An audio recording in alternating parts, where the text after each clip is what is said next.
Como veníamos diciendo, en este momento vamos a introducir nuestra tercera unidad de este curso, la cual se denomina computación en la nube.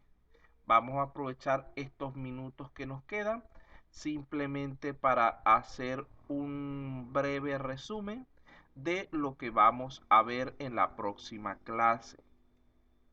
Fíjense que en primer lugar tendríamos que hablar de ciertos conceptos relacionados con computación en la nube, especialmente acerca del software como servicio.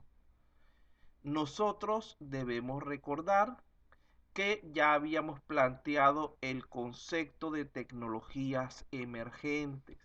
¿Alguien me puede dar una idea de qué significan las tecnologías emergentes?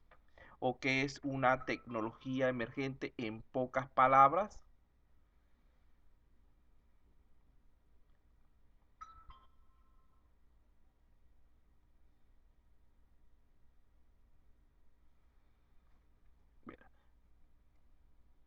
Bueno, una tecnología emergente, en pocas palabras, estamos hablando de una herramienta novedosa de reciente surgimiento que va a cambiar nuestra manera de hacer las cosas. En su momento, el surgimiento del Internet fue una tecnología emergente que nos permitió a través de diferentes aplicaciones, de diferentes elementos, el hacer las cosas de manera diferente. Ya hoy no es una tecnología emergente, sino moderna. El Zoom, cuando empezó la pandemia, era una tecnología emergente, pero ya actualmente se ha asentado de tal manera que ya se ha convertido en moderna. Como pueden ver, esto es un concepto que lo habíamos introducido en lo que era nuestro primer tema, donde no necesariamente tiene que cumplirse ese criterio de 5 años o menos de su surgimiento para considerar que una tecnología es emergente.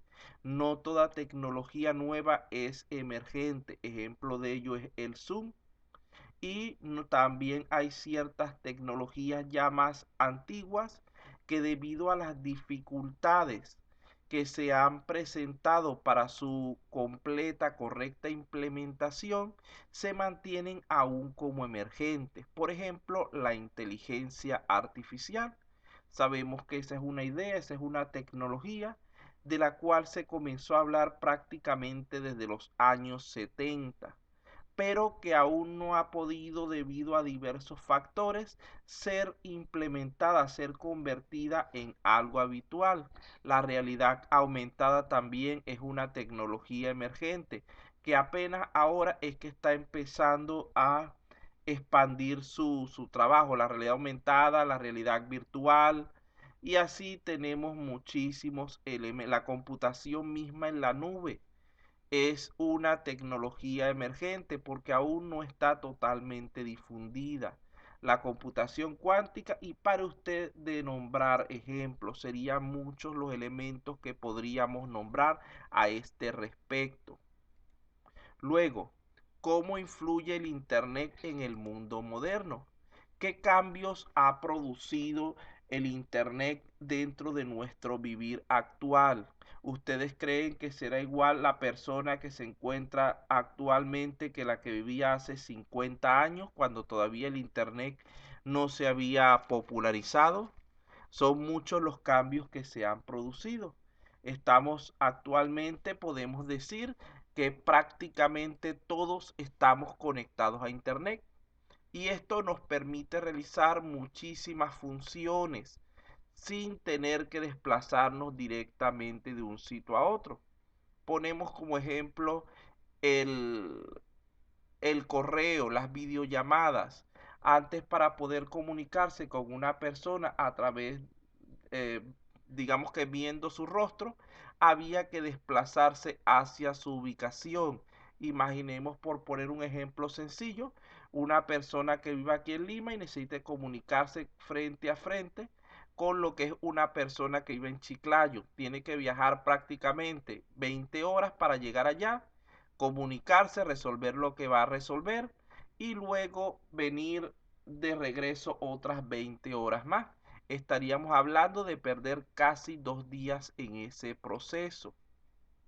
En cambio, a través de las reuniones Zoom, las videollamadas, videoconferencias, etcétera, esto se ha simplificado bastante. Imagínense el caso de que no fuera una persona, que fuera un conjunto de personas ubicadas en diferentes espacios geográficos, donde cada uno de ellos tuviera que viajar hacia una ubicación central o ir desplazándose de un sitio a otro. Sería muchísimo más complicado. Este acceso mejorado a la información en todo momento y en todo lugar ha cambiado bastante lo que es nuestra forma de hacer, de ver las cosas. Tanto que muchas veces, sin más una falla que se presentara, que el Internet dejara de funcionar a nivel mundial. Es posible que la sociedad moderna como la conocemos colapsara bastante rápido sin esta herramienta.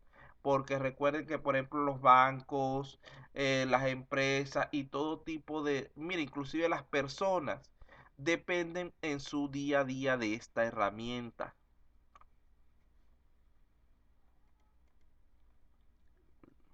Entonces, de allí podemos decir que no podemos negar que ese cambio hacia la era digital ya está aquí y que ha llegado para quedarse. Esto más aún a raíz de lo que es la pandemia, como ya les he dicho varias veces, donde se busca responder efectivamente a las necesidades cambiantes de una sociedad en constante evolución, desarrollando soluciones informáticas y de otra índole acordes a las circunstancias creativas, innovadoras y transformacionales propias de nuestro entorno actual. Entre estas soluciones informáticas se destaca lo que es la computación en la nube, la cual es capaz de brindar múltiples beneficios, pero que a su vez también cuenta con varios riesgos relacionados, por lo cual debemos nosotros procurar blindar esa nube y convertirla en un entorno seguro para nuestras operaciones.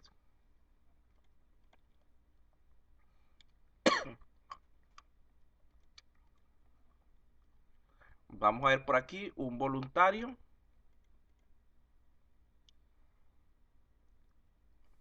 Buenas noches. Buenas noches. Díaz Ramos, profesor. Jauregui habló primero, usted la siguiente, señor Díaz. Ya, profesor, gracias. Computación en la nube consiste en el uso de servicios ofrecidos a través de la red, tales como email, almacenamiento, aplicaciones, las cuales son normalmente accesibles mediante un navegador web. Al utilizar estos servicios, la información utilizada y almacenada, así como la mayoría de las aplicaciones requeridas, son procesados y ejecutados de forma remota por un servidor en Internet. Muy bien, gracias. Esto dicho en términos más simples, lo que nos indica es que la computación en la nube trata de implementar o de trasladar al Internet el trabajo habitual de la computación y de la informática. Aquí tenemos algunos ejemplos de computación en la nube. Tenemos para entretenimiento herramientas tales como el YouTube, que nos permite ver videos, etcétera. Tenemos para lo que es la búsqueda de información el Google. Tenemos redes sociales como el Facebook. Y tenemos muchos otros servicios, navegadores, plataformas de almacenamiento, etcétera, que van a estar disponibles a través de la red. Recordando que no es indispensable el disponer de un equipo con altas características. No, realmente son términos similares, pero tienen sus diferencias. Cuando estamos hablando de Internet, estamos hablando de ese servicio que nos es prestado para lo que es realizar las operaciones. Cuando estamos hablando del ciberespacio, estamos hablando de toda esa ubicación, de toda esa masa de personas, no solamente del servicio, sino también de las personas, de los procesos, de los negocios que están vinculados allí. Es como decir, cuando hablamos del idioma, estamos hablando del español. Pero cuando hablamos de una conversación, tenemos que incluir al hablante, al oyente, el idioma, el entorno, etcétera. Entonces sucede lo mismo con el ciberespacio y el Internet. El Internet vendría a ser esa herramienta, ese elemento en el cual nos desenvolvemos.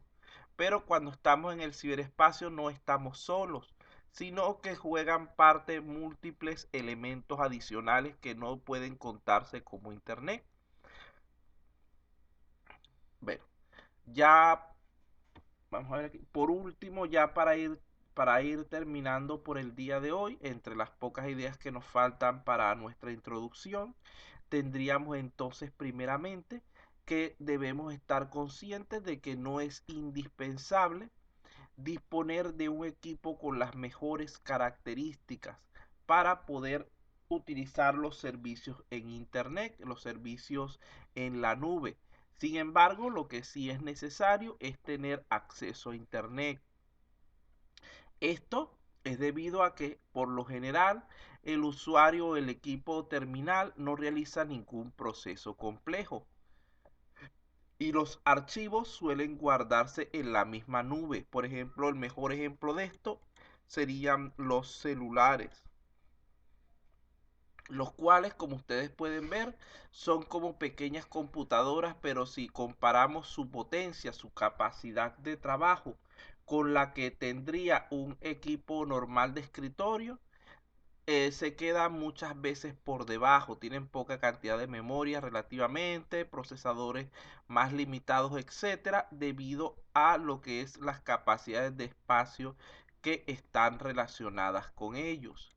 Pero no necesitan tener esa cantidad de potencia porque existe un servidor en la nube que se va a encargar de lo que es los diferentes procesos complejos. Ellos lo que necesitan es conectarse a ese servidor para obtener la información, para poder trabajar, para poder gestionar sus procesos. Y es en ese servidor donde se van a realizar la mayoría del trabajo. Simplemente nosotros, por decirlo algo, de lo que sería un proceso normal, le brindamos las entradas de datos, él procesa y nos envía las salidas de información correspondientes.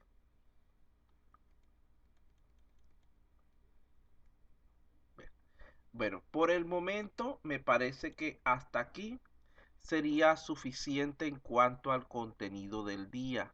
¿Alguna pregunta respecto a la unidad número 2, primeramente, que es la que les corresponde a su próxima evaluación?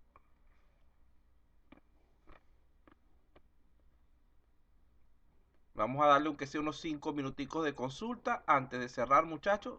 Por favor, aprovechen.